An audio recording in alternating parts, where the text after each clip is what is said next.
میں گھر میں ہوا ہوں, میری چھوٹی بچی کہہ رہی ہے ابو طاغوت کسے کہتے ہیں؟ مفتی صاحب ساحل ادیم نے کسی خاتون کو کہا ہے کہ 95% خواتین جاہل ہوتی ہیں اور دلیل بھی دی ہے 95% عورتوں کو طاغوت کا نہیں پتا. کیا واقعی 95% عورتیں جاہل ہوتی ہیں؟ بھائی میں سمجھتا ہوں یہاں محترم ساحل ادیم صاحب سے غلطی ہوئی ہے, اس طرح نہیں کہنا چاہیے تھا, اور اگر کہہ دیا تو اس پہ معذرت کر لینی چاہیے تھی. 2 لفظ لگتے ہیں معذرت کرنے میں کہ بھائی میں آپ سے معذرت چاہتا ہوں, بہن سسٹر اگر آپ کو میری اس بات سے تکلیف ہوئی ہے تو میں معذرت چاہتا ہوں, اور میں اپنے الفاظ تھوڑا سا درست الفاظ میں جو سلیکشن ہوگی الفاظ کا وہ میں آئندہ اس میں خیال کروں گا. دیکھیں کم علم ہونا ایک الگ چیز ہے, جاہل ہونا الگ بات ہے. جاہل کا لفظ ہماری سوسائٹی میں گالی سمجھی جاتی ہے. میں یہاں بیٹھا ہوں, آپ کے سامنے بیان کر رہا ہوں, تقریر کر رہا ہوں, مختلف شریعت کی باتیں بتا رہا ہوں, تو آپ میرا بیان سننے آئے ہیں یہ سوچ کے کہ شاید مفتی صاحب کے پاس علم ہم سے زیادہ ہے.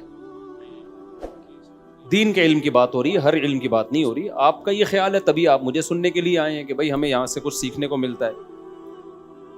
اب میں آپ کو یہ کہہ سکتا ہوں بھائی آپ اس لیے آئے ہیں کہ آپ سمجھتے ہیں کہ آپ کے پاس علم کم ہے, آپ کم علم ہیں, اور میرے پاس علم زیادہ ہے, یہ آپ کے خیال کے مطابق. لیکن میں اگر آپ کو کہوں آپ جاہل ہیں, دیکھو کچھ عربی کی اصطلاحات جو ہے نا وہ اردو میں آ کے چینج ہو جاتی ہیں.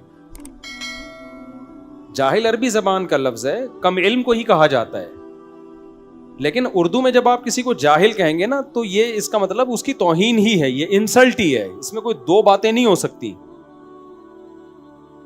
قرآن مجید میں سورہ ضحیٰ میں اللہ نے کیا فرمایا؟ وَوَجَدَكَ ضَالًّا فَهَدَىٰ. اب ضال کا اردو میں ترجمہ بنتا ہے گمراہ. ضال کسے کہتے ہیں؟ گمراہ آدمی کو. اردو میں ترجمہ یہی بنتا ہے, لفظی ترجمہ اگر کیا جائے ضال کا.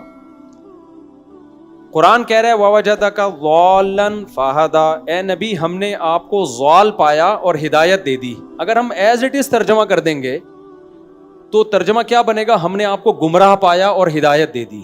اس سے کیا میسج جائے گا کہ معاذ اللہ نبی صلی اللہ علیہ وسلم نے نبوت سے پہلے گمراہی میں زمانہ گزارا ہے, حالانکہ پیغمبر کبھی بھی گمراہ نہیں ہوتے, نہ نبوت سے پہلے نہ نبوت کے بعد.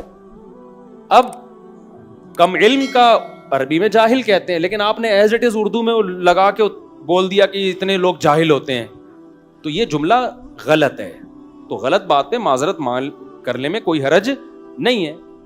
تو آپ کو یہ کہہ دینا چاہیے تھا بھائی, جس خاتون سے لڑکی سے وہ خطاب کر رہے تھے کہ سسٹر آپ کا نام کیا ہے, وہ اس نے اپنا نام بتایا, تو میں آپ سے یہ کہوں گا کہ بھائی آپ کو طاغوت کا مطلب نہیں پتا. بھائی وہ ٹھیک ہے نہیں پتا, مطلب آپ یہ بولتے ہیں کہ ہمارے ہاں 95% خواتین کم علم ہوتی ہیں, اور یہ کہہ دیتے کہ یار یہ جاہل کا لفظ تھوڑا سخت بول دیا, میں آپ سے معذرت چاہتا ہوں, بات ختم ہو جاتی 2 منٹ میں.